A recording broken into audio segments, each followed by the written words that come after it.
You ask Tiger to solve. This deals with linear equations with one unknown. The final result is x equals 6. Let's solve it step by step. Group all x terms on the left side of the equation. Subtract 3x from both sides. Group like terms.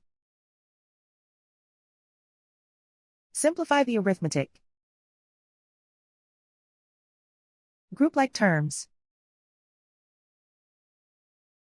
Simplify the arithmetic.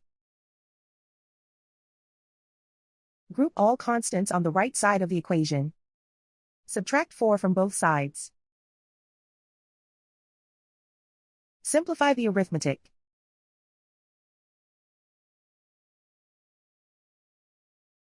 Isolate the x. Divide both sides by -2. Cancel out the negatives. Simplify the fraction. Cancel out the negatives. Find the greatest common factor of the numerator and denominator. Factor out and cancel the greatest common factor. And so the final result is x equals 6.